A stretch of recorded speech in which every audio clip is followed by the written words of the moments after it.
मैंने नरक नहीं देखा, एक बार मुझे नरक देखना। और दुर्वासा जी शिव जी का पूजन करे, त्रिपुंड धारण करे, और त्रिपुंड धारण कर कर उन्हें भस्म का त्रिपुंड लगाकर और दुर्वासा जी नरक में चले गए।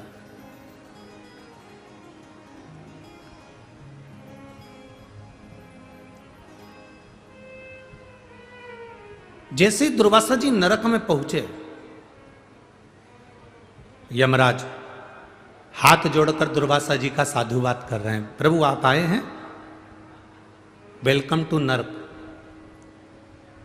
आपका स्वागत है नरक के अंदर, नरक में आपका स्वागत है, आओ पधारो, नरक में आइए। आप स्वर्ग में जाएंगे तो भी स्वर्ग में आपका स्वागत होगा, आप इंद्रलोक जाएंगे तो इंद्रलोक में स्वागत होगा। आप जहां जाते हैं, पृथ्वी पर आपका जन्म होता है, आप पैदा होते हो तो आपके घर के लोग नगाड़े बजाते हैं, फटाके फोड़ते हैं, आतिशबाजी छोड़ते हैं, लड्डू बढ़वाते हैं। तुम जहां जाओगे ना वहां तुम्हारा स्वागत होगा, ये निश्चित है। तुम जहां जाओगे वहां तुम्हारा स्वागत है। मरोगे तो भी तुम्हारा स्वागत है। शमशान जाने से पहले ढोल नगाड़े बैंड बाजे तुम्हें सजा धजा के राम नाम, अरे बोलो बोलो जम के बोलो जरा, राम नाम सत्य है, बोलते बोलते स्वागत करते करते तुमको लेकर जाएंगे। हर जगह तुम्हारा स्वागत, जन्म में भी मृत्यु में भी, प्रत्येक जगह। स्वर्ग गए तो वहां स्वागत है, इंद्रलोक गए तो वहां स्वागत है, जहां तुम जा रहे हो वहां तुम्हारा। अब जैसे ही दुर्वासा बाबा नरक में गए तो नरक में जाते से दुर्वासा जी का स्वागत हुआ, वेलकम नरक, आओ ये नरक में आपका दरवाजा खुला है, आइए। दुर्वासा जी ने नरक में जाकर क्या देखा, कुंभीपाक नरक में पहुंचे और उस कुंभीपाक नरक में दुर्वासा जी, एक कुंड बना हुआ था जिस कुंड में पापियों को पटका जाता था। उस कुंड में पापियों को गिराया जाता था, और जिस कुंड में पापी गिरते हैं उस कुंड में दुर्वासा जी ने देखा कि पूरे नरक में लोग त्राही त्राही कर रहे हैं, चिल्ला रहे हैं, चीख रहे हैं, कुंड में भी लोग फंसे हुए हैं। और उसी समय पर दुर्वासा जी ने विचार करा कि इतना विशाल कुंड है नरक के अंदर, इतना विशाल तालाब बना हुआ है नरक के अंदर, चलो मैं इस तालाब में एक बार जरा झांक कर देखूं कि है कौन। और जैसे ही दुर्वासा ऋषि उस नरक में, उस कुंड में नीचे झांकते से ही दुर्वासा जी क्या देखते हैं कि उस कुंड में से, नरक की उस कुंड में से एक बैकुंठ जैसा सुंदर एक स्थान प्रकट हो जाता है, और जिसको बैकुंठ कहा जाता है। बड़ा सुंदर बैकुंठ प्रकट हो। अब नरक और नरक के अंदर कुंड, और कुंड में क्या प्रकट हो गया, जम के बोलो जरा, अच्छे आवाज आना चाहिए हमारी तक कि क्या प्रकट हुआ, बैकुंठ प्रकट हुआ। कितना आश्चर्य है, कितना बड़ा आश्चर्य, जरा विचार करिए। नरक में भी सबसे कठोर नरक कुंभीपाक नरक, और कुंभीपाक नरक में जो कुंड बना है उस कुंड में क्या प्रकट हो गया, बैकुंठ, उसमें बैकुंठ प्रकट हो। दुर्वासा जी के मन में खलबली मच गई, नरक के अंदर बैकुंठ कैसे आ सकता है, ये नरक के अंदर ये बैकुंठ कैसे प्रकट हो सकता है। खलबली मच गई। जैसे ही खलबली मची, सामने थोड़ी दूर पर यमराज आए। यमराज ने आकर हाथ जोड़े दुर्वासा जी के, प्रभु क्या बात है, आज आपका चेहरा बड़ा उदास दिख रहा है, क्या हुआ क्या है। दुर्वासा जी बोलते हैं मेरे को समझ में नहीं आ रहा है कि मैं नरक घूमने के लिए आया था, नरक में भी कुंभीपाक नरक घूमने आया था, कुंभीपाक नरक में कुंड है, उस कुंड में मैंने दर्शन करा, उस कुंड में मैंने जैसे ही झांका, झांकते से ही मैंने जीवों को चिल्लाते हुए सुना था, उसमें जैसे ही झांका, झांकते से उसमें बैकुंठ प्रकट हो गया। समझ में नहीं आता ये बैकुंठ कहां से आया। यमराज हाथ जोड़कर बोले प्रभु दुर्वासा जी कुछ नहीं, बैकुंठ कहां से प्रकट हुआ है मैं आपको बताता हूं। आप शंकर जी की पूजन कर कर अपने सिर पर भस्म धारण कर कर आए थे, जब आप कुंड में झांक रहे थे आपके मस्तक की भस्म उसमें गिर गई थी और उससे बैकुंठ प्रकट हो गया। केवल मस्तक की भस्म, जब आप झांक रहे थे, झांकते समय मस्तक की भस्म उसमें गिर गई थी और वो भस्म गिरने से बैकुंठ प्रकट हो गया। कहां प्रकट हुआ? जम के बोलो जरा। नरक में। नरक में भी कुंभीपाक नरक में, और कुंभीपाक नरक में भी ऐसे कुंड में जिसमें जीवों को तड़पाया जाता था, पटका जाता था, उस कुंड में बैकुंठ प्रकट हो जाता है। शिव महापुराण की कथा कहती है जब शंकर जी के चढ़ी हुई भस्म सिर पर लगाकर हम जाते हैं और वो भस्म जहां पर भी जाकर थोड़ी सी भी गिरती है तो हम जैसे पापियों का उद्धार करने के लिए बैकुंठ को प्रकट कर देती है। बैकुंठ को प्रकट कर।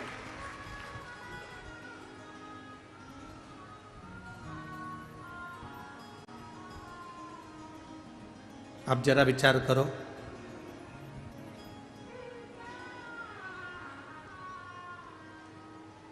कल कोई कह रहा था गुरुजी, अरे गुरुजी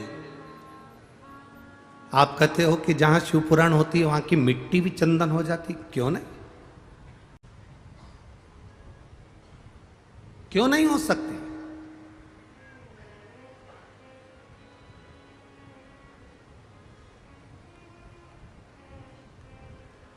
अरे गुरुजी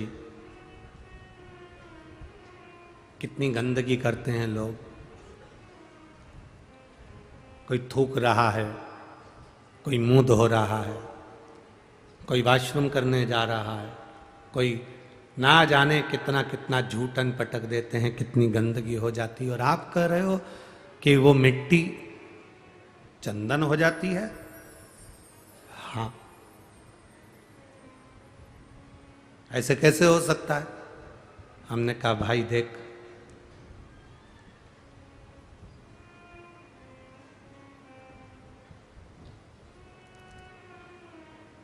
पैसा जो होता है ना, उस पैसे को चाहे तुम मुर्दे के ऊपर पटक दो, चाहे गंगा के जल में पटक दो, पैसे की कीमत कम होती है क्या? अरे बोलो तो जम के, नहीं होती। उसी तरह मिट्टी मिट्टी है।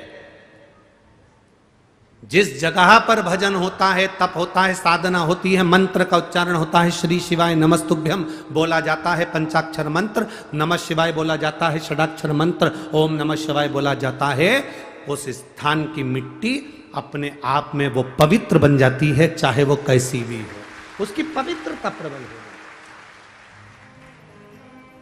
उसमें गलत कुछ नहीं है, उसमें पवित्रता। और हम तो यहां तक कहेंगे कि आपने देखा क्या? लोगों को थूकते हुए देखा तो तुमने कह दिया, तुमने गंदगी देखी इसलिए गंदगी दिखी।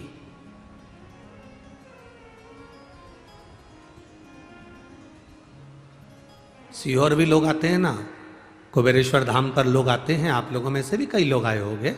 कई लोग आकर कहते हैं अरे गुरुजी थोड़ी व्यवस्था तो ठीक करना चाहिए, यहाँ तो हर कहीं लोग बैठ जाते हैं, कंकर शंकर पूजन करा वहीं छोड़ देते हैं, लोग लांग कर जा रहे हैं, जूता चप्पल उधर से निकाल कर जा रहे हैं, कोई कहीं से जा रहा है, कोई कहीं से जा रहा है, कोई कहीं से जा रहा है। जरा विचार करिए, जो पूजन कर रहा है वो कंकर में भी शंकर का दर्शन कर कर पूजन कर रहा है, और उसके दर्शन में भी अगर तू खोट निकाल रहा है तो तेरा आना ही व्यर्थ, तेरा कुबेरेश्वर धाम आना ही व्यर्थ है। क्योंकि इस कुबेरेश्वर धाम की तो संपूर्ण भूमि कंकर शंकर की। आप बैठे, भजन करा, तप करा, साधना करी, श्री शिवाय नमस्तुभ्यम जपा, आपने पूजन करी, पूजन कर कर वो कंकर को वापस आप एक स्थान पर डाल दिया, या पूजन करने के बाद वो कंकर आप अपने साथ लिया, वो आपके ऊपर निर्भर कर। मानो तो मैं गंगा मां हूं और ना मानो तो बहता। ये आपका भरोसा आपके ऊपर निर्भर करता है। एक पत्र है, देखिए,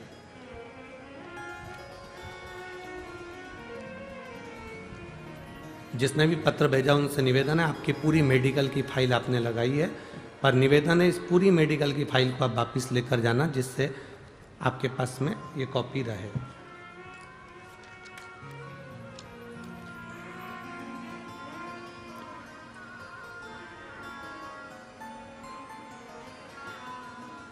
मेरा नाम मनीषा गुणवंत राव सोनबड़े, मुकाम पोस्ट कर मूड। ठीक है बोला कि गड़बड़ बोला? ठीक है ना? हाँ, तुम लोग समझ जाओ बस है, बाकी के तो जाने दो उसको।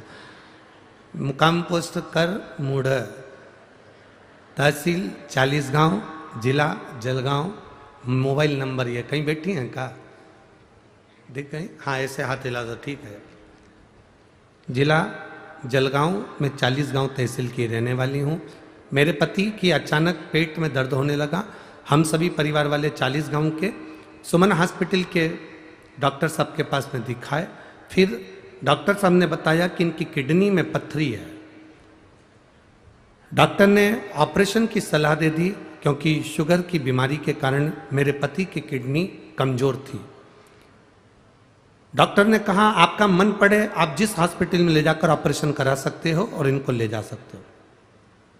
फिर हमने ऑपरेशन करवाया, परंतु ऑपरेशन करने के बाद उनकी किडनी ने काम करना बंद कर दिया और उनको वेंटिलेटर पर डाल दिया गया। वेंटिलेटर पर डालने के बाद में उनका शरीर काम नहीं कर रहा था। हम बाबा के भरोसे पर भगवान को जल चढ़ाना प्रारंभ कर दिया। गुरुदेव, जल चढ़ाना प्रारंभ करा।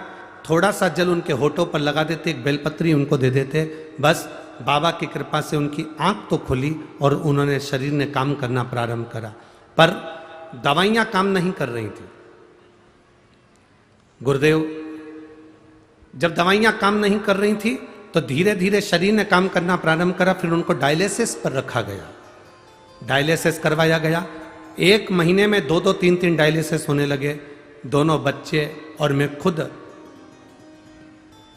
भटक कर थक गए, पर उनका ठीक नहीं हो पाया।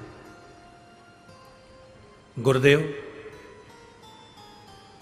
एक बार जब हम डायलिसिस कराने के लिए गए तो उनको वापस वेंटिलेटर पर डाला और डॉक्टर ने थोड़ी देर के बाद में कहा कि आपके घर के बच्चों को बुला लीजिए, क्योंकि इनका शरीर अब काम नहीं कर रहा है, हृदय पूर्ण तरह से बंद हो चुका है और शरीर ने काम करना बंद कर दिया। जिसकी रिपोर्ट मैंने लगाई है, उस रिपोर्ट के अंतर्गत मेरे पति का शरीर काम नहीं कर रहा था, हार्ट बंद हो चुका था, हृदय धड़कना बंद हो चुका था, नाड़ियां चलना बंद हो चुकी थीं और उनका शरीर पूरा लाश की तरह हो गया था। बच्चों को बुलाया, बच्चे से डॉक्टरों ने बात करी और बात करने के बाद में हम डॉक्टर साहब से कहते रहे कि एक बार तो और मौका दो, आप देखो तो सही अगर इनकी श्वास वापिस आ जाए, आप प्रयास तो करो। उसी बीच में मैं मेरे बेटे को लेकर शिव जी के मंदिर में पहुंची और वहां पहुंचकर हमने शंकर भगवान को जल चढ़ाया। रोती रोती बाबा के चरणों में पहुंची गुरुदेव, और बाबा का मैं क्या चमत्कार का वर्णन करूं। बेलपत्र और जल लेकर मैं अपने पति के पास आई और उनके होठों पर जब लगाया, तुरंत उनकी धड़कन वापिस चलना प्रारंभ हुई। उनकी धड़कन वापिस चलना प्रारंभ हुई और बाबा की कृपा से जो डायलिसिस भी चल रहा था, बाबा की कृपा से वो डायलिसिस भी बंद हुआ और मैं बाबा को यहाँ 40 गांव प्रणाम करने के लिए आई हूँ। बाबा, एक ही निवेदन है, आपकी एक बेलपत्र व्यासपीठ से मुझे मिले। जी, बहुत दूर हो आप, फिर भी मैं कार्यकर्ता को, उनके परिवार के आप ही हैं, आ जाओ आ जाओ आ जाओ। आप खुद ही हो क्या जिनका पत्र है? ठीक है, आओ आओ, पधर पधर पधर। अब मेरे पति ठीक हैं गुरुदेव, डायलिसिस भी बनसा है, और मैं बाबा को यहाँ नमन करने के लिए आई हूँ, जिन्होंने मेरा सुहाग वापिस दिया और मेरे पति को अच्छा किया। मैं बाबा को प्रणाम करने आई हूँ। शिव तत्व है वो घर। शंभो, बैठिए जी जी, बैठो। तेरी कृपा बिना ना हिले एक भी अणु, लेते श्वास तेरी कृपा से तनु तनु। हे गंगाधार मुक्ति द्वार ओंकार तू, बोले ओंकार तू। आयो शरण तिहार शंभु तार तार। बखान क्या करूं मैं राखूं तेरे पास, बखान क्या करूं मैं राखूं तेरे पास। चपटी भभूत में खजाना पूरे का। हे गंगाधार मुक्ति द्वार ओंकार तू, भोले ओंकार तू। आयो शरण तिहार शंभु तार तार तू।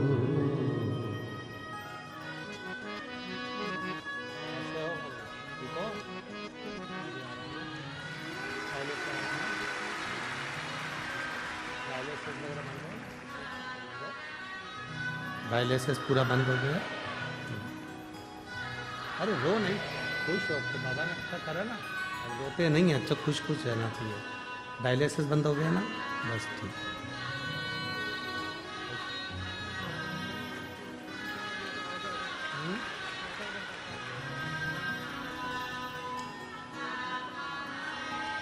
बोल रहे हैं आधा घंटा मेरे प्राण नहीं थे, आधे घंटे तक मैं मर चुका था, पर आधे घंटे के बाद जैसे ही बेलपत्र और जल मेरे होठों पर आया, मेरे प्राण मेरे बाबा ने वापस दिए।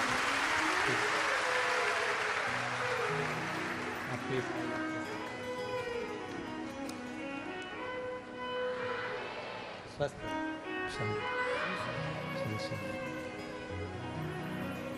अरे खाली न जाता कोई दर से तुम्हारे, खाली न जाता कोई दर से तुम्हारे।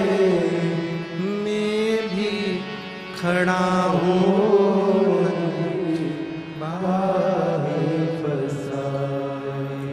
अपने हृदय से, लगा लो गिरा जा रहा हो, उठा लो उठा। भोले अपने दर से अब तो न टालो, गिरा जा रहा हो,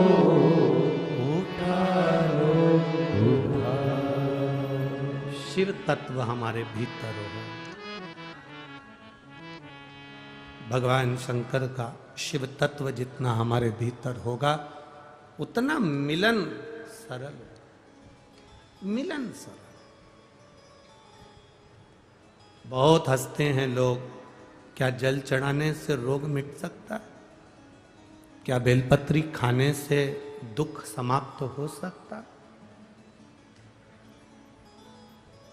उससे पूछो जिसका एक महीने में 3-3, 4-4 बार डायलिसिस हो रहा हो, वेंटिलेटर पर पड़ा हो, और उसके बेटे से कह दिया गया हो कि बॉडी को ले जाओ। उस जल की महत्वता क्या है? दुर्वासा बाबा ने अपने मस्तक पर जो भस्म का त्रिपुंड लगाया और नरक कुंभिपाक नरक के कुंड में झांका, उस भस्म के तिलक में से जरा सी भस्म नीचे गिर गई। जब हम मांग भरते हैं, जब हम तिलक लगाते हैं तो उसमें से थोड़ा थोड़ा तिलक तो गिरता रहता। चंदन का त्रिपुंड लगा लो तो धीरे धीरे चमड़ी सूखेगी तो वो गिरता।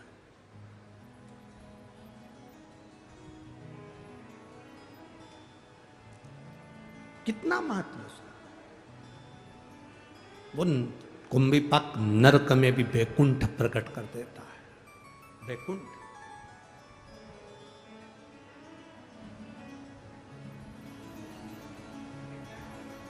विष्णु पुराण पढ़ी है किसी ने? किसी ने अगर विष्णु पुराण पढ़ी हो तो विष्णु पुराण में लिखा है, लक्ष्मी जी नारायण से कहती हैं, प्रभु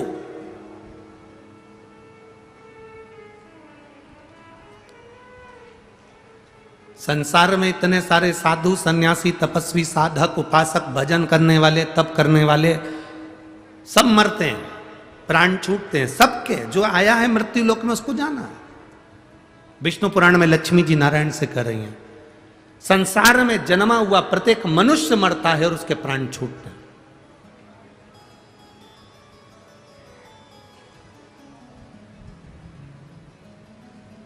पापी भी मरता है, पुण्य वाला भी मरता है। पापी भी मरता है और पुण्य वाला भी मरता है। पर दुनिया में दीपावली तो हर साल मनाई जाती है। लक्ष्मी जी भगवान नारायण से पूछती हैं कि बैकुंठ में दीपावली कब मनाई जाती है? तो नारायण कहते हैं जब कोई शंकर का भक्त शिव की आराधना करते करते जल चढ़ाने के बाद मेरे पास पहुंचता है, तब बैकुंठ में दिवाली। उसका कारण विष्णु पुराण में लक्ष्मी जी पूछ रही है कि बैकुंठ में दिवाली, एक शंकर का भक्त आता है और बैकुंठ में दीपावली मनती है। आपका भक्त आता है तो क्या दिवाली नहीं मनती? भगवान कहते हैं नहीं। ब्रह्मा जी का कोई भक्त आता है तो दिवाली नहीं मनती? नहीं। पर शंकर का कोई भक्त प्राण छोड़ने के बाद जब आता है तो बैकुंठ में दिवाली मनती है। तो पूछा, ये बैकुंठ में दिवाली शंकर के भक्त के आने से क्यों मनती है? तो भगवान नारायण कहते हैं शिव का भक्त जब हमारे पास में आता है, उसके शरीर के तरंगों में, उसके शरीर, उसकी आत्मा के रोमावली में, उसके जीव के भीतर उसने इतना शंकर का जल चढ़ाया होता है, इतना शंकर का त्रिपुंड लगाया होता है, शंकर के जल को अपने मस्तक पर चढ़ाया होता है, आज्ञा चक्र पर लगाया होता है, शंकर के जल को उसने पिया हुआ होता है, शंकर के जल को चढ़ा चढ़ाकर उसकी एक एक हृदय की रोमावली में, उसके हृदय के अंदर शिव ऐसा समा जाता है कि वो जीव जब बैकुंठ में आता है तो 33 कोटि देवी देवता उस जीव की आत्मा की तरंग से बैकुंठ का फल प्राप्त कर लेते हैं। इतना आनंद की अनुभूति शिव के भक्त से होती है।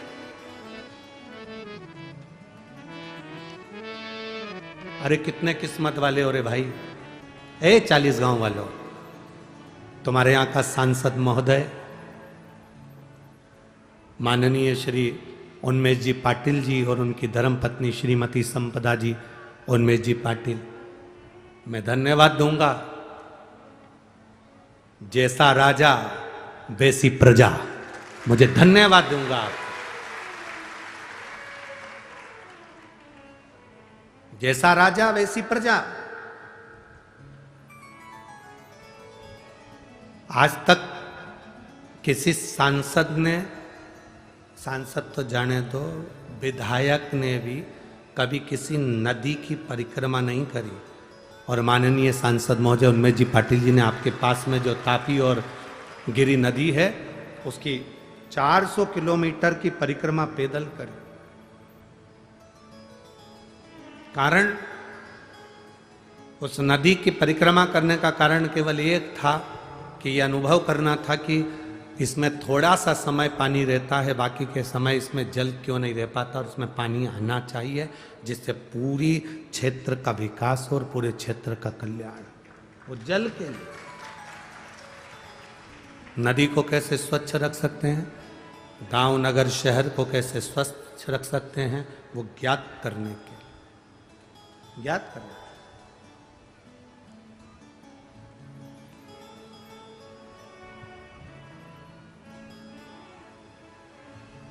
तुम साधारण 40 गांव की पवित्र भूमि पर रह रहे हो, हम तो कहते हैं कि धन्य है जो ये पवित्र कथा आप लोगों के बीच में पहुंची।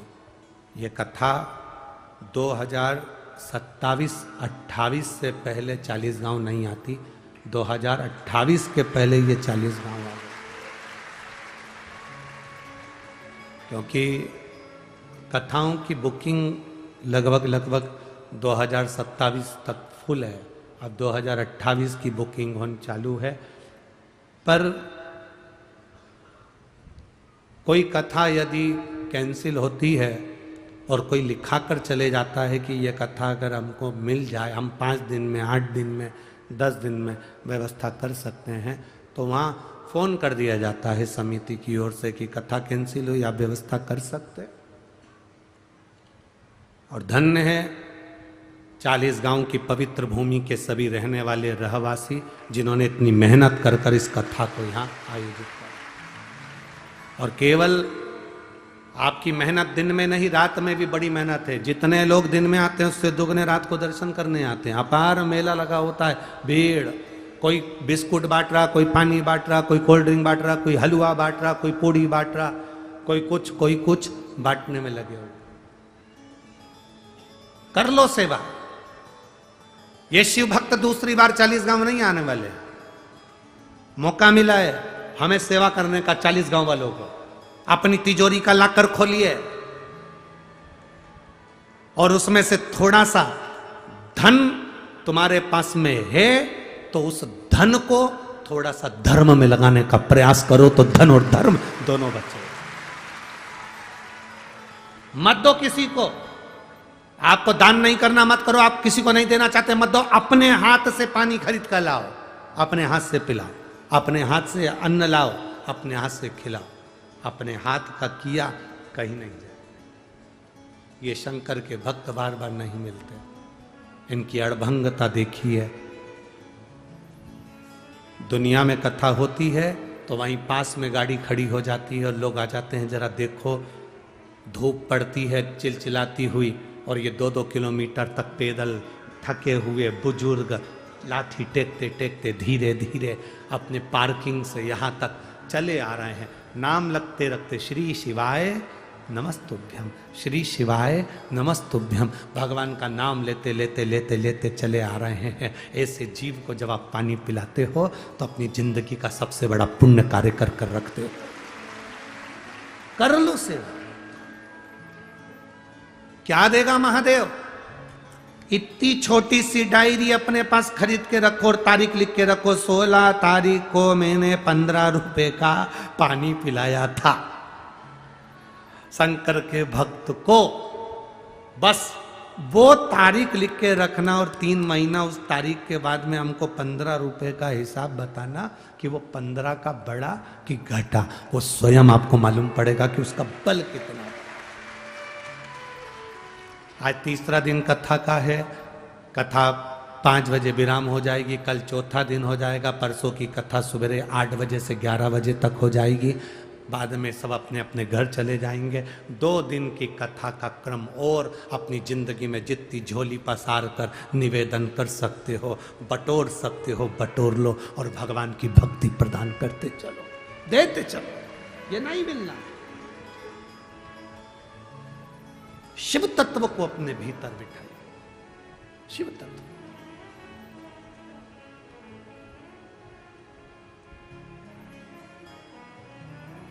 आज कोई कह रहा था गुरुजी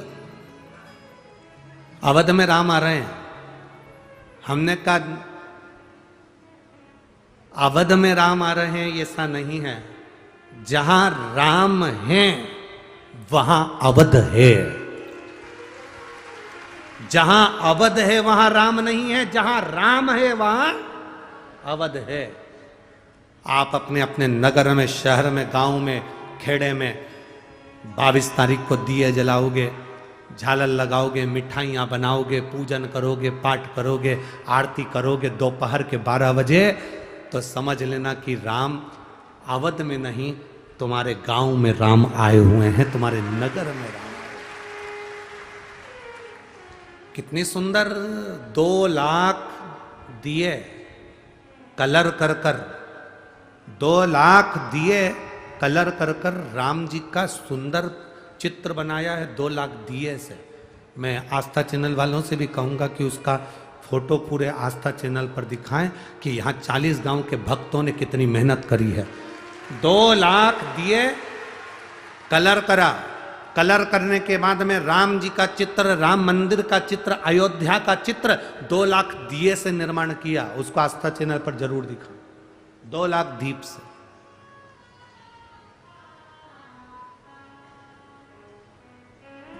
एक तो भीड़ ज्यादा रहती है तो हमारा आना नहीं होता, परंतु सांसद महोदय जी से निवेदन, एक बार हमको भी दर्शन जरूर कराना। हम भी जाना चाहते हैं कि वो 2 लाख दीप का जो राम जी का चित्र बनाया है उसको हम भी दर्शन करें। हमारा भी मन है वहां आने का,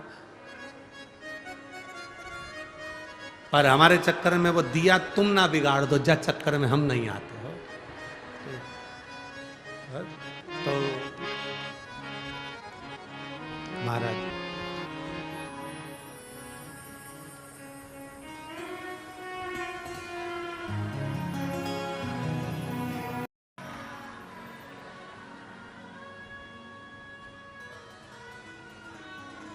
अभी हमने भजन लिया, उसमें कहा घर घर में अलख जगाना है, भारत में राम को लाना। हमने ये नहीं कहा कि अवध में राम को लाना। आपका गांव, आपका नगर, आपका शहर, आपका खेड़ा, आपका क्षेत्र, आपकी कॉलोनी, आपकी सोसाइटी, जहां पर आप रहते हो, राम नाम लेते हो, राम का उच्चारण करते हो, राम नाम का गुणगान करते हो, बस समझ लो तुम्हारा वो खेड़ा, तुम्हारा वो गांव, तुम्हारा वो घर, तुम्हारा वो दिल अवध बन गया है, अयोध्या बन गया है। फिर हमें नहीं भटका।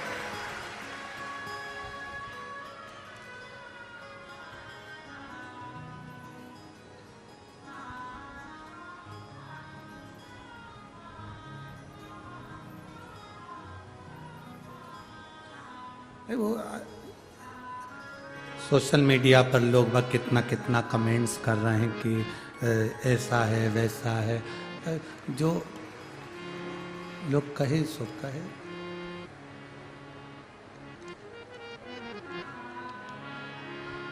बोलने वाले बोलते रहेंगे। आग लगे बस्ती में, जम के बोलो जरा, आग लगे बस्ती में, बोल बम का नारा है। इतना विचित्र है, ले दे के लोग उसके पीछे पड़ जाते हैं, मोदी के पीछे।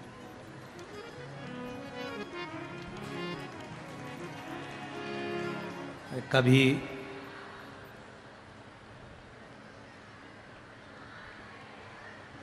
एक प्रसंग याद आता है।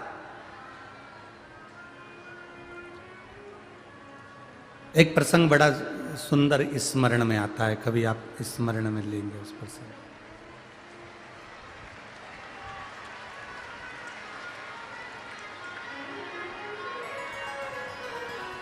शंभो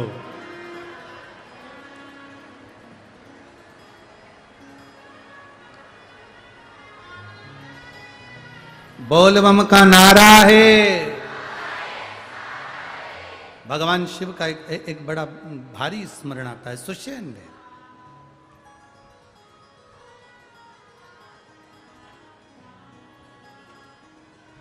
आज कोई कर था, और इससे पहले भी एक कमेंट्स में हमने देखा था कि वो मोदी जी ने थाली बजवा दी, मोदी जी ने वो ताली बजवा दी, मोदी जी ने ये बजवा दिया, मोदी जी ने वो बजवा दिया। अब आप लोग अगर विद्वान होंगे तो आप लोगों को समझ में आएगा, आप लोगों ने अगर पढ़ा होगा, स्मरण करा होगा। 2019 में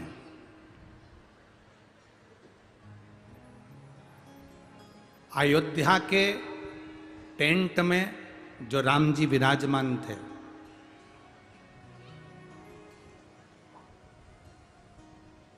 उनको हटाने का, उस मूर्ति को दूसरे मंदिर में ले जाकर रखना, क्योंकि वहां पर राम मंदिर का निर्माण होना है। उस मूर्ति को ले जाने का तारीख आ गई और वो तारीख निकली 2020 में, गुड़ी पड़वा का दिन, चैत्र का महीना, 25 तारीख 2020। अब किसी ने कहा गुरुजी व मोदी जी ताली बजवा दी है, थाली बजवा दी है, घंटी बजवा दी है, हारन बजवा दी है। क्यों बजवाए? कभी आप अंदाजा लगाएंगे?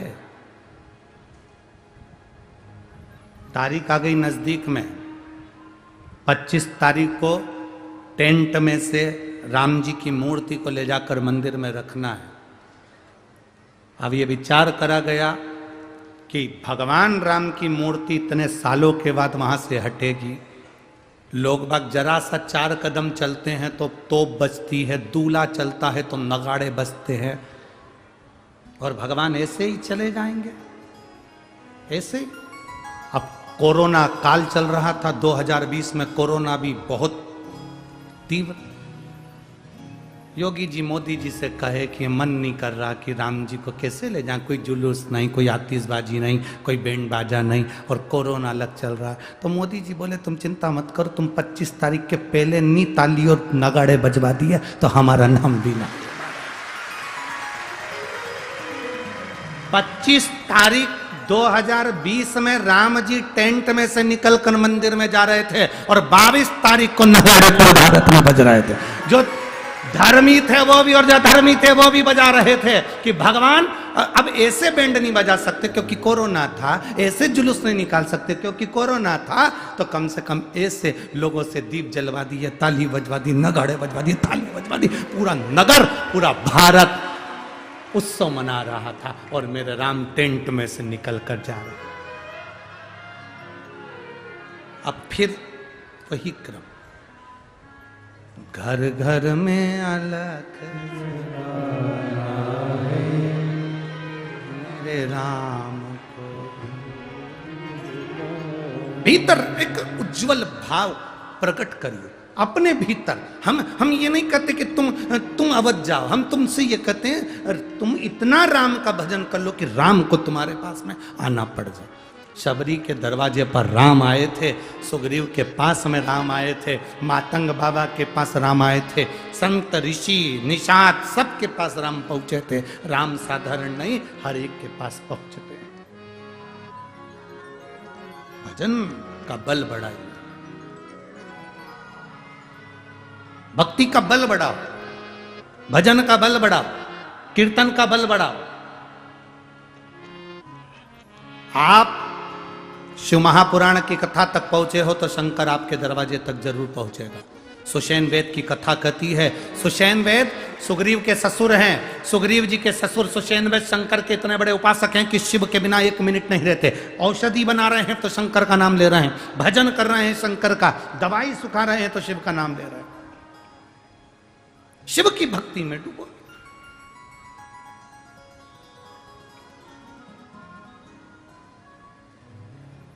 कोई जरूरी है क्या कि दिखावा कर कर ही भगवान का भजन करोगे? कोई जरूरी नहीं कि दिखावा कर कर भगवान का भजन करा जाए। भगवान का भजन हम पहले भी कहे, ये तुम ये कपड़ा मपड़ा चेंज करके कि हम तो ये सब चोला पहन लेंगे तो भगवान का कपड़ा, तो हम संत दिखेंगे, साधु दिखेंगे, गुरुजन दिखेंगे। ना ना ना,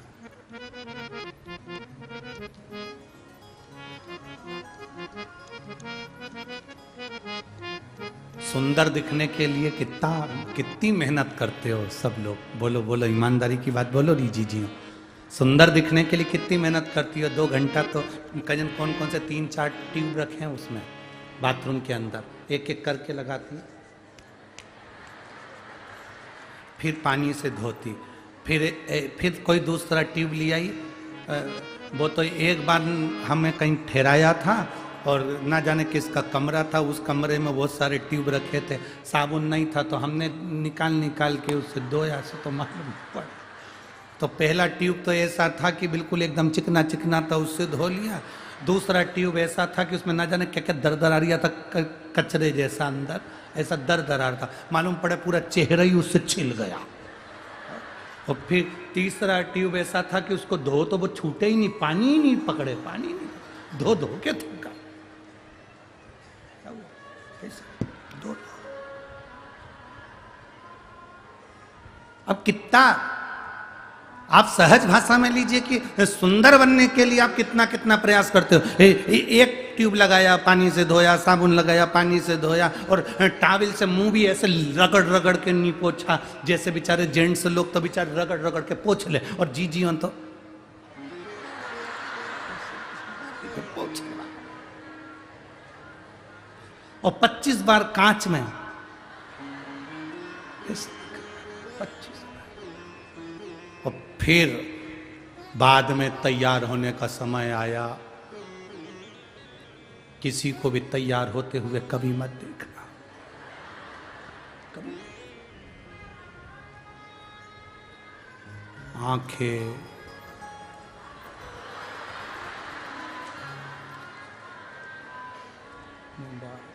पेंसिल, फिर उससे लाइन, फिर डब्बा,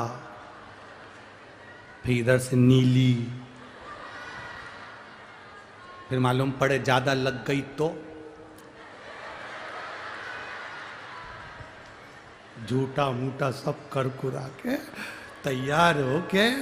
अब कितनी कितनी मेहनत, जरा विचार करो, सुंदर बनने के लिए इतनी मेहनत कर रहे हो, तो निवेदन है उस सुंदर परमात्मा को पाने के लिए वे थोड़ी सी मेहनत करो, जिससे परमात्मा तुम्हें थोड़ी सी,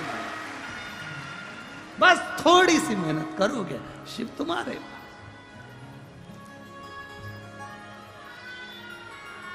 अब हम मेहनत करते नहीं है, रत्ती भर भी हमसे मेहनत होती नहीं है। सुंदर बनने के लिए जितनी मेहनत करी उसमें से एक अंश निकाल लो, और उतना अंश भी परमात्मा को दिया तो बहुत है। सुग्रीव के ससुर सुषेण वेद शिव जी के भक्त, दवाई बनाए शिव का नाम, काम करे शिव का नाम, हर पल शिव का नाम, हर क्षण शिव का नाम।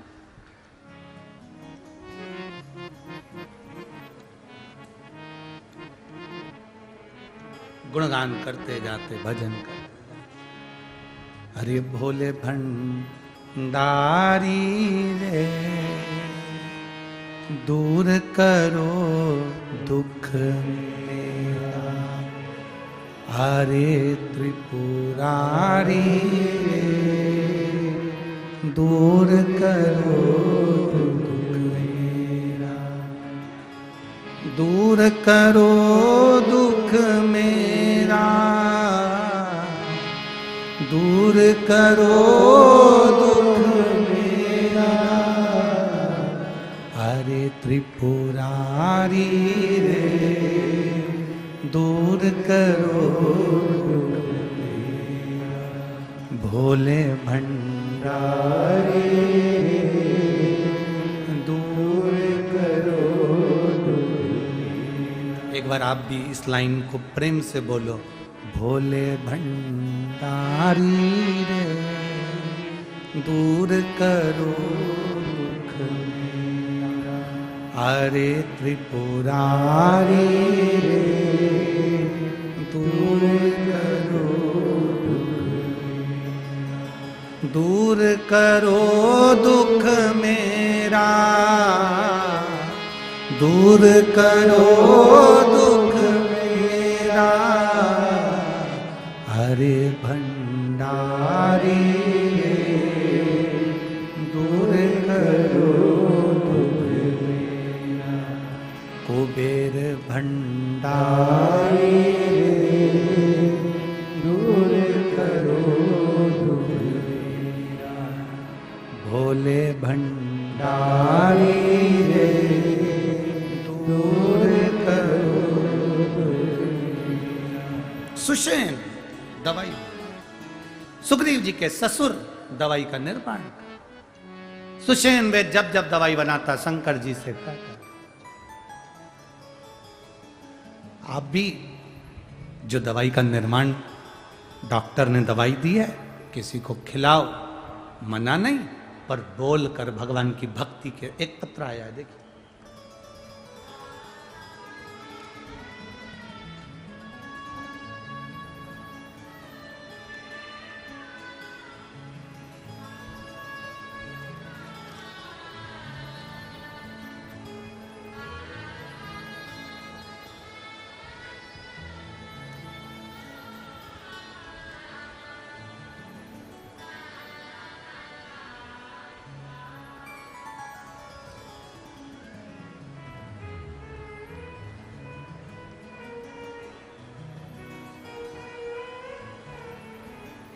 मेरा नाम सुनीता अशोक राजपूत। मेरे दो बेटे हैं गुरुदेव, दर्शन अशोक राजपूत और धीरज अशोक राजपूत। कहीं बैठे हैं क्या? हाथ हिला सकती हैं। मेरा नाम सुनीता अशोक राजपूत। कहीं बैठी हो तो हाथ हिला सकती है। अच्छा उधर है, हाथ हिला दे। श्री शिवाय नमस्ते। मैं अपने फोटो लगा रही हूँ गुरुदेव। मेरे पाँव में, शरीर में, पूरे में छाले पड़ जाते थे। 5 साल से मुझे ऐसी बीमारी थी, जिस बीमारी के कारण मैं बड़ी दुखी थी, जिसका फोटो आप लोग एलईडी पर, टीवी पर, आस्था चैनल पर देख रहे हैं। एक ऐसी बीमारी थी जिस बीमारी में मुझे चर्म का रोग था। मेरा शरीर पूरा बेकार हो जाता था, शरीर में फपोले पड़ जाते थे, उससे पानी बहता रहता था और पानी से दूसरा पानी के कारण शरीर में रोग हो जाता था। 5 साल से ऐसा कोई डॉक्टर नहीं था जिससे मेरी दवाई ना चली हो। सारे यहाँ से लेके बॉम्बे तक डॉक्टर को दिखा लिया पर आराम नहीं लगा। गुरुदेव, किसी ने कहा था कि कथा के पंडाल में बैठकर कथा सुनने से रोग का निवारण होता है। कभी विश्वास नहीं था कि कथा बैठकर सुनने से बीमारी चली जाती है क्या। पर किसी के कहने पर पहली बार मालेगांव की कथा में मैं पहुंच गई। विश्वास नहीं होता गुरुदेव, ना मेरे बच्चे भरोसा करते हैं कि ऐसा हो सकता है क्या कि कथा के पंडाल में बैठकर कथा सुनो और लोगों के शुगर, बीपी और बीमारियां ठीक हो जाए। ये कभी नहीं हो सकता। मैंने भी प्रैक्टिकल करा। मेरे बच्चों से कहा कि मेरे को मालेगांव जाना है, वहाँ कुबेरेश्वर धाम का महाराज जी आए हैं, वो कथा कर रहे हैं। उनकी कथा में जो पहुँचता है तो रोग निवारण होता है, तो मुझे भी रोग निवारण के लिए पहुँचना। माँ, तेरे शरीर में इतना सारा रोग है, तो नीचे बैठ नहीं सकेगी, तेरे पाँव में छाले रहते हैं, शरीर में छाले रहते हैं और पूरा शरीर तेरा बेकार हो जाता है। 5 साल से तू परेशान है, क्या करेगी जाकर? मुझे छोड़ कर आओ। मालेगांव में मुझे छोड़ कर गए। मैं बैठकर कथा सुनी गुरुदेव। मात्र 2 दिन की कथा मैंने मालेगांव की सुनी और बाबा से विनती करी। आज मैं बाबा को नमन करने आई हूँ। जो 5 साल की बीमारी थी, मेरे बाबा ने धीरे धीरे मेरे रोग को समाप्त कर दिया और मैं ठीक हो गई हूँ। मैं बाबा को प्रणाम करने आई हूँ। ये मेरा जब शरीर में रोग था उसका फोटो है और दूसरा फोटो में लगा रही हूँ। अब मेरा शरीर पूरा की पूरा आपकी इस कथा स्थल पर है। मैं ठीक हूँ। अब ठीक है माँ? दोनों हाथ हिला दो एक बार। श्री शिवाय नमस्तुभ्यम। बैठिए। शिव तत्व की प्राप्ति है। शंकर ओघड़ी शंभु।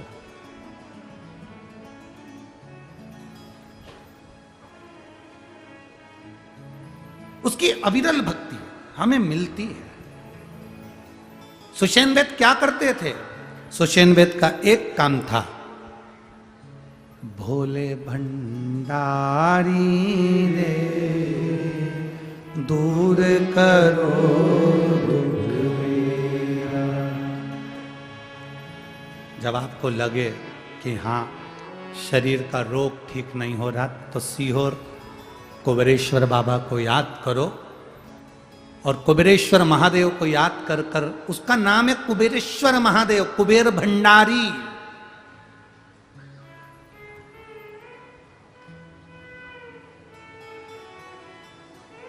उसका नाम है कुबेरेश्वर महादेव, कुबेर भंडारी।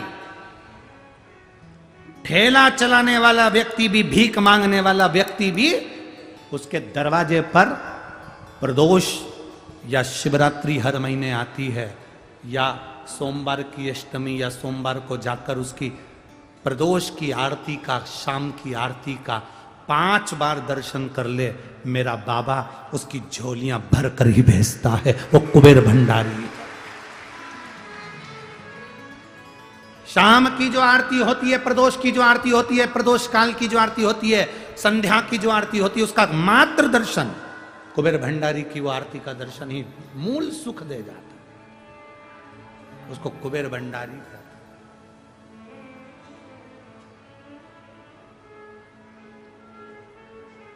कितने किस्मत वाले हैं आप सभी लोग।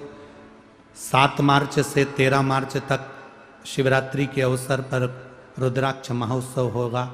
आप 7 दिन वहां रहकर रोज शाम की प्रदोष काल की आरती का दर्शन बाबा की उस पावन चरणारविंद में करेंगे। ये जीवन का सुख है। रुद्राक्ष वितरण तो उस समय पर नहीं होगा, पर रुद्राक्ष उत्सव पूरा होगा।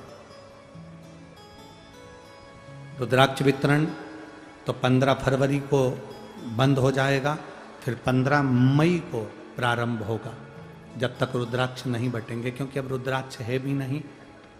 जो बाबा के सिद्ध करे, बाबा के चढ़े हुए रुद्राक्ष थे, वो विराम की ओर हैं, इसलिए 15 फरवरी तक ही वो चल पाएंगे, फिर विराम। फिर 15 मई से प्रारंभ। और जो 7 मार्च से 13 मार्च तक शिव महापुराण की कथा बाबा कुबेरेश्वर महादेव के पावन चरणों में, उसका एक आनंद ही दूसरा। 12 ज्योतिर्लिंग का मध्य है कुबेरेश्वर धाम। कुबेर भंडारी रे दूर करो मेरा, कुबेर भंडारी रे दूर करो। उसका स्मरण हमारा सुख दे। सुग्रीव जी के ससुर रावण के राजवेद सुषेण औषधि तैयार करते हुए शिव का नाम लेते हैं। लंकाधिपति रावण पीछे से आ गया, और लंकाधिपति रावण ने खड़े होकर देखा तो क्या देख रहे हैं सुषेण वेद को, कि वो तो औषधि तो बना रहा है, पर उसका शुद्ध नहीं है औषधि बनाने में, उसका ध्यान नहीं है औषधि बनाने।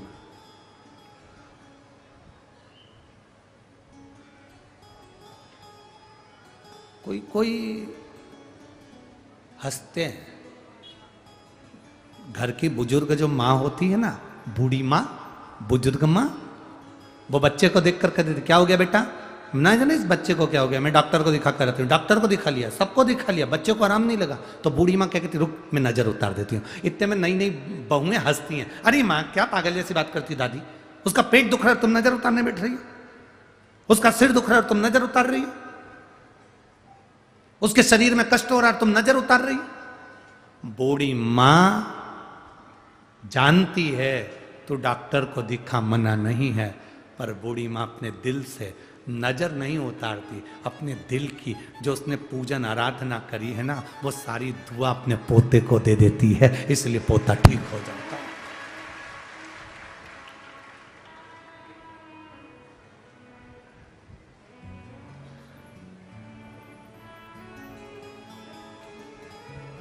वो पोता ठीक हो जाता है। बूढ़ी मां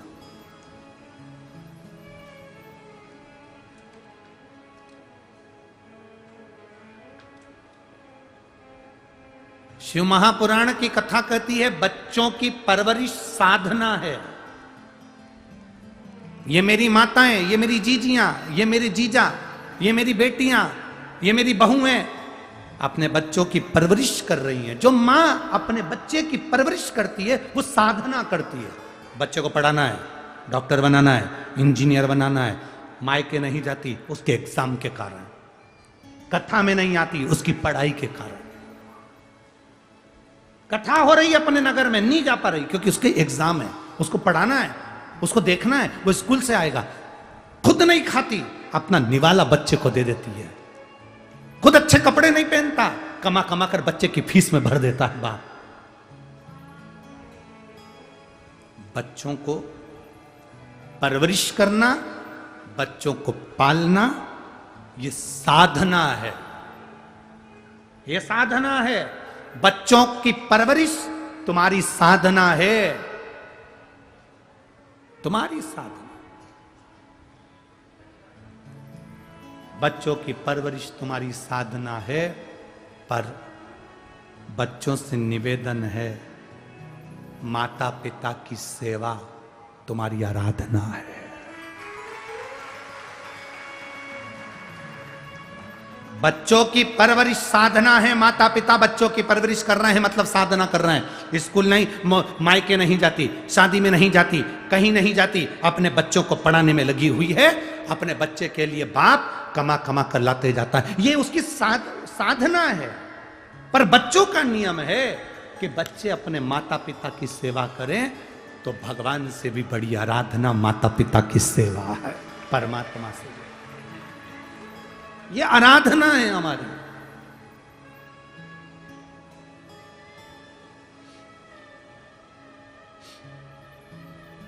करो आराधना। साधना और आराधना दोनों होना चाहिए। बच्चों को पढ़ाओ, खूब विद्वान बनाओ, खूब विद्वान। एक पत्र है, उस पत्र में लिखा, सो मनीषा राम कृष्ण पहल मुकाम हनुमंत खेड़े। सही है, ठीक है।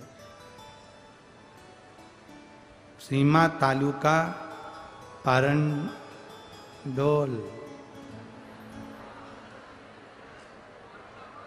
है। चल तुम लोग समझ जाओ बाबा। हो गड़बड़ हो जाए तो भी समझ जाना। हो जिला जलगांव। कहीं बैठे हो तो हाथ हिलाइएगा। आप ही आए, हिला दो एक बार। श्री शिवाय नमस्तुभ्यम। बधाई आपको बहुत बहुत है।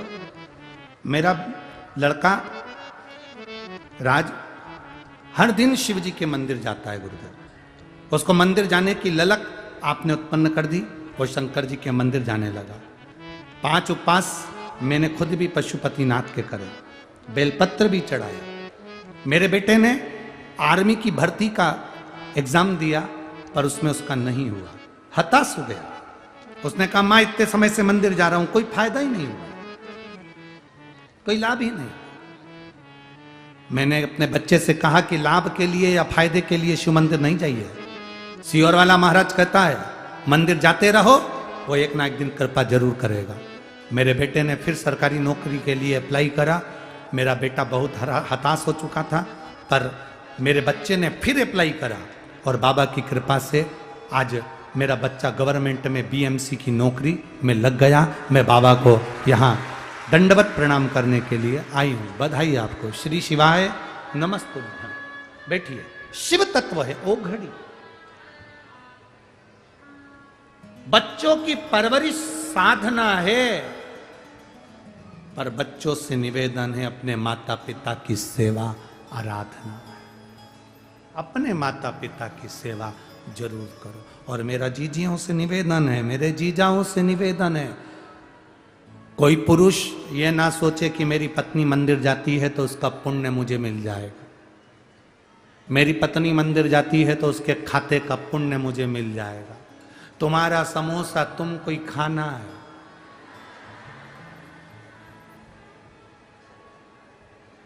तुम्हारे 40 गांव में ऐसा चलता होगा कि शादी में बुलाते होंगे और पत्नी खाती होगी और तुम उसको टच करके बैठे रहते होगे कि उसका समोसा हमारे पेट में आ जाए। ऐसा होता है? बोलो, जम के बोलो जरा। तुम खाओगे तुम्हारा पेट भराएगा, वो खाएगा उसका पेट भराएगा। तुम मंदिर जाओगे तुम्हारा पाप कटेगा, वो मंदिर जाएगा तो उसका पाप कटेगा। जाना दोनों का। नहीं तुम्हारे यहां ऐसा होता हो कि पत्नी का पेट दुखे और पति दवाई खाए, ऐसा होता हो तो बात दूसरी है। हमें उससे भी कोई दिक्कत नहीं है, हमें रत्ती भर परेशानी नहीं है, पर हमारे इधर नहीं होता। हमारा दुख हमको काटना, हमारे सिर में दर्द हुआ हमें गोली खाना, हमें भूख लगी हमें भोजन करना, हमें प्यास लगी हमको पानी पीना। तो हमारे दुख हमको झेलना है, तो अपने दुख को समाप्त करने के लिए हमें स्वयं शंकर के मंदिर जाना है, किसी दूसरे को नहीं। एक लाइन बहुत अच्छी कबीरपंथी लोग बहुत अच्छी लाइन गाते हैं कि गुरु की करनी गुरु भरेगा, चेला की करनी चेला, उड़ जाएगा हंस अकेला। गुरु की करनी गुरु भरने वाला है, चेले की करनी चेला भरेगा। पत्नी अपने कर्म को भोगेगी, पति अपने कर्म को भोगेगा, बच्चे अपने कर्म को भोगेंगे। दुनिया में जो जन्म लेता है उसको अपना कर्म भोगना ही पड़ता है। इसीलिए हम बार बार कहते हैं मत बुरे कर्म कर बंदे, वरना पछताएगा। भगवान की आंखों से बच नहीं पाएगा, तू बच नहीं पाएगा। इसलिए सावधान हो जाओ, तेरा क्या होगा रे कालिया। सावधान हो जाओ कि अपना होगा क्या। हम इंतजार कर रहे हैं, मेरी पत्नी मंदिर जा रही है, मुझे पुण्य मिलेगा। मेरी पत्नी ने पशुपति व्रत करे, मुझे पुण्य मिलेगा। कोई कह रहा था गुरुजी पशुपति व्रत क्या स्त्री करती है, नारी करती है, केवल लेडीज कर सकती है? शिव महापुराण में लिखा पशुपति व्रत बच्चा, बूढ़ा, जवान, स्त्री, पुरुष, सौभाग्यवती, बिना सौभाग्यवती, कुंवारी, कैसी भी हो, कोई पुरुष हो कोई स्त्री हो, सब पशुपति व्रत कर सकते हैं। दुनिया में ऐसा कोई नहीं जो नहीं कर सकता। पशुपति व्रत सबके लिए है, बस दिल से करना, दिल से।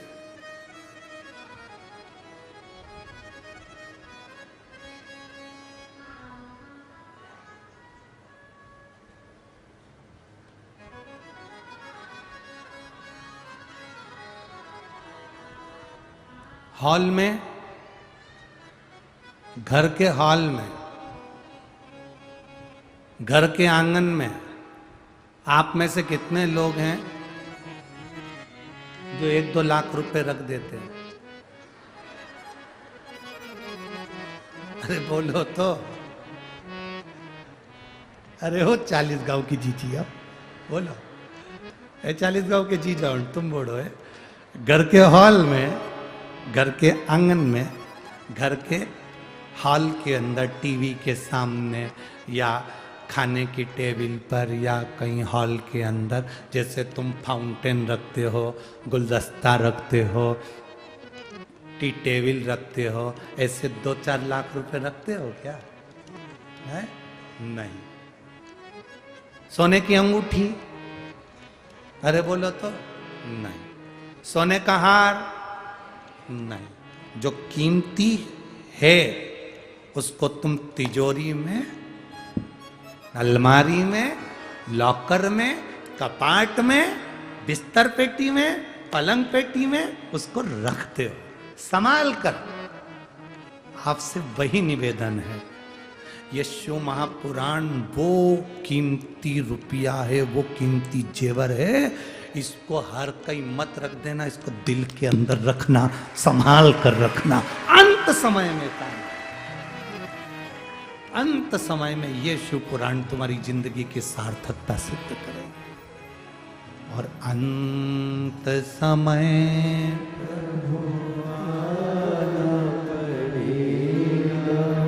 वचन दिया तो निभाना पड़ेगा।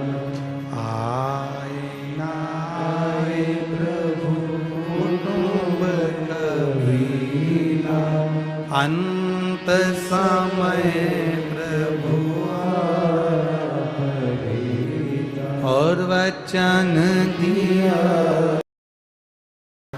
नमस्तु भोला, सब दुख काटो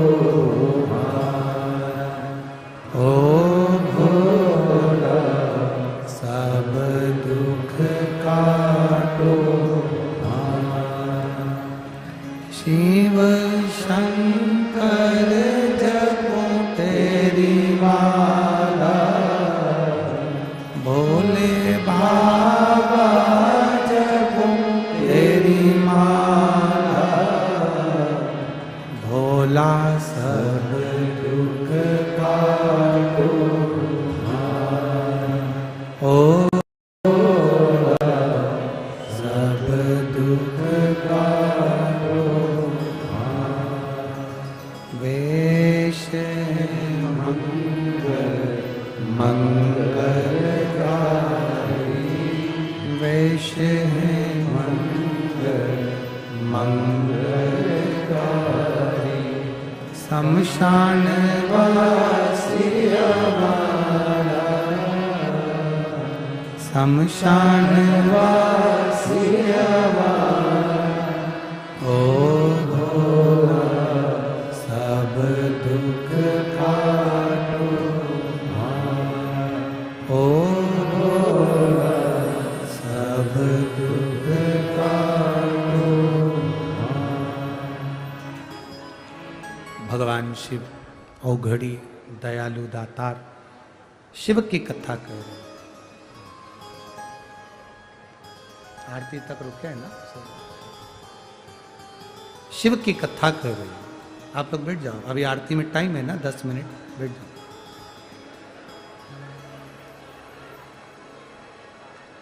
भगवान देवादिदेव महादेव का चरित्र का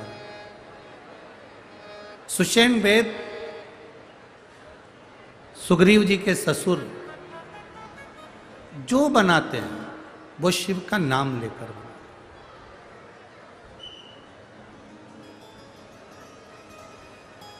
आप जीवन की कोई भी शुरुआत भगवान के नाम से करेंगे तो जीवन की सफलता आपको मिलेगी जरूर। सुषेण वेद रावण पीछे खड़ा है, पूछ रहा है।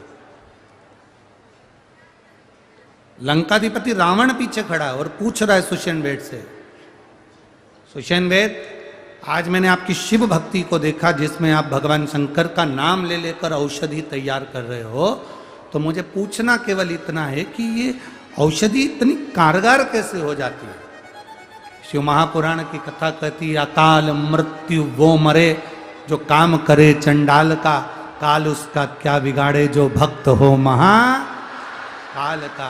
जो शिव की आराधना में लीन हो, शंकर की आराधना में डूबा हुआ हो, उसको क्या चिंता, उसको क्या टेंशन। एक पत्र है बड़ा सुंदर, देखिए।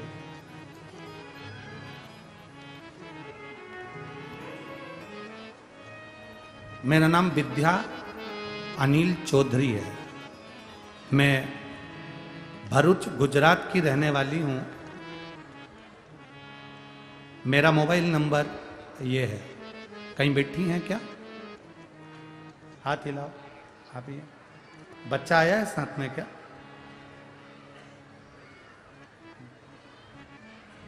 ले आओ इसको, धीरे धीरे लाओ, ले आओ। मेरा नाम विद्या अनिल चौधरी है। मैं भरूच गुजरात की रहने वाली हूँ बाबा। मेरा मोबाइल नंबर ये है। मेरा लड़का है सोहम, हम घर पे उसे कृष्णा कहते हैं। 40 गांव में मेरे मामा गांव है, मेरे मामा के घर में मैं आई हूँ। हम बहुत भाग्यशाली हैं कि हमें आपकी कथा 40 गांव में सुनने का मौका मिला। मेरी शादी को 14 साल हो चुके हैं। मेरा बेटा 12 साल का है।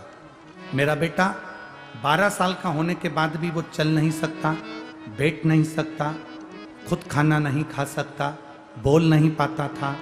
आँखों में देखने में तकलीफ आती थी, सुनने में दिक्कत आती थी। मेरा बच्चा खुद कपड़े नहीं पहन सकता था, खुद भोजन नहीं कर सकता था और पलंग पर से उठ नहीं पाता था। एक जगह पर पड़ा रहता था, न बैठता था न चलता था। बाबा, गुजरात से लेकर महाराष्ट्र का ऐसा कोई हॉस्पिटल नहीं, दिल्ली से लेकर मुंबई तक का ऐसा कोई हॉस्पिटल नहीं जिसकी हमने जांच ना कराई, इलाज ना कराया। डॉक्टर के हिसाब से ये बच्चा ऐसा ही रहने वाला था, इसमें कोई सुधार नहीं था। हमारी पड़ोसन रोज शिव जी के मंदिर जाती है। उसके कहने पर हमने शंकर जी को जल चढ़ाना प्रारंभ करा। सारे इलाज करवाए, चाहे वो आयुर्वेदिक हो, होम्योपैथिक हो, चाहे ट्रीटमेंट जितना हो, मालिश वगैरह सब करवाया, पर ये बच्चा ना उठ पाता था ना बैठ पाता था।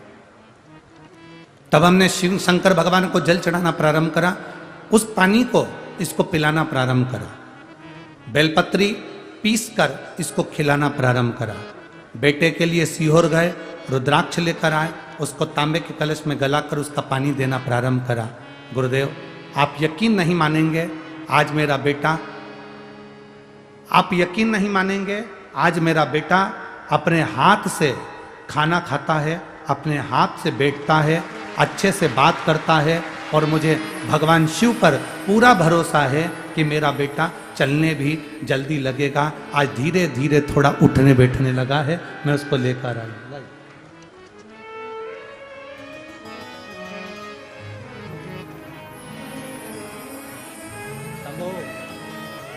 कैसे हो? अच्छा, श्री शिवाय, अच्छे से बोला। श्री नमस्ते, श्री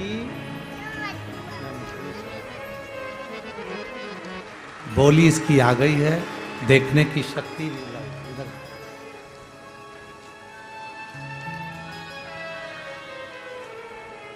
शंभो। श्री नमस्ते, श्री खुश। फिर से एक बार श्री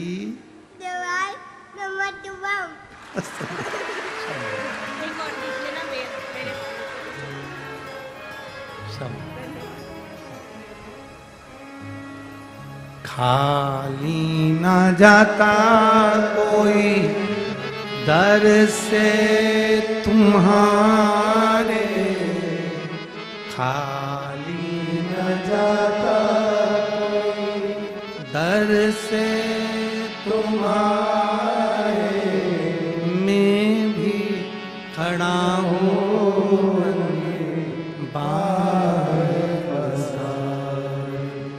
अपने हृदय से लगा लो, गिरा जा रहा उठा लो, भोले अपने दर से अब तो न टालो, गिरा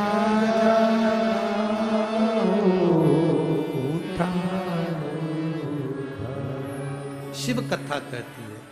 सुषेण वेद के कहने पर रावण सुषेण वेद से देख रहा है और सुषेण वेद को देखकर कह रहा है कि तुम ये बूटी बना रहे हो, दवाई बना रहे हो, शिव का गुणगान कर रहे हो, शंकर का नाम ले रहे हो, शिव स्मरण कर रहे हो, क्या इस बूटी में शिव नाम से कुछ प्राप्ति है? क्यों नहीं? एक दवा भी अगर आप डॉक्टर की खाते हैं, शंकर का नाम लेकर खाइए। जांच कराओ, डॉक्टर को जरूर दिखाओ।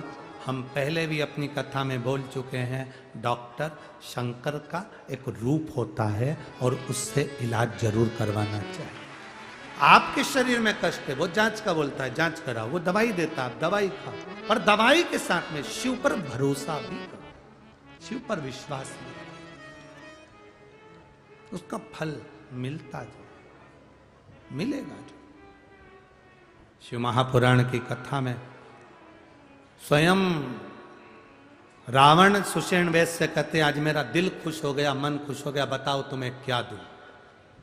रावण जैसे ही बोला तो सुषेण वेद ने कहा, मुझे कुछ नहीं चाहिए, बस इतना भोलेनाथ जी से कह देना आपकी वो सुनते हैं, जिनको आप लंका में ला रहे थे शिव जी को, वो नहीं आ सके, उनसे इतना कहना, एक बार वो शंकर मेरे दरवाजे पर आकर मुझे ले जाकर परम भगवान श्री हरि से, नारायण से मेरा मिलन करवा दें, इससे ज्यादा मुझे कुछ नहीं चाहिए।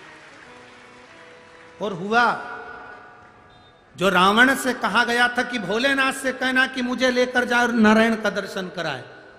भगवान शंकर के अंश अवतार 11वें अवतार श्री हनुमान जी महाराज शिव का एक अवतार हैं। जब लक्ष्मण को शक्ति लगी, मूर्छित होकर गिरे, विभीषण ने कहा कि बुलाओ वेद जी को, और वो वेद कोई दूसरा नहीं था, सुषेण वेद को लेकर आए, मकान के समेत, घर के समेत उठा लाए और राम जी के पास ले जाकर खड़ा कर दिया।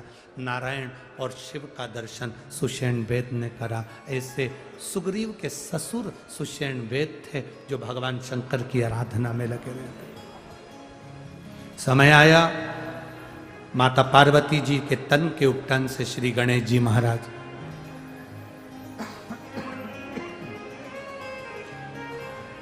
प्रकट होते हैं। गणेश जी महाराज पधार रहे हैं, जोरदार ताली बजाकर स्वागत करें श्री गणेश जी महाराज का। बड़े आनंद के साथ जोरदार ताली बजाएं श्री गणेश जी महाराज के लिए। 2 दिवसीय कथा और रही है, कल और परसों बड़े भाव के साथ में आनंद से श्रवण करेंगे। कल भी कथा का समय यही 2 बजे से 5 बजे तक रहेगा। आप और हम बड़े आनंद के साथ श्रवण करेंगे। परसों की कथा जो विराम दिवस की कथा होगी वो सुबह 8 बजे से 11 बजे तक होगी। तो सभी लोग बड़े आनंद के साथ कथा का रसतत्व ग्रहण करेंगे। हमारे बीच में कुछ अतिथिगण, विधायक महोदय, सांसद महोदय आए हैं। एक बार जोरदार ताली बजाकर सभी विधायक महोदय का बहुत बहुत साधुवाद, वंदन, अभिनंदन।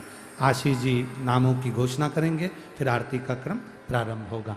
हार हार महादेव।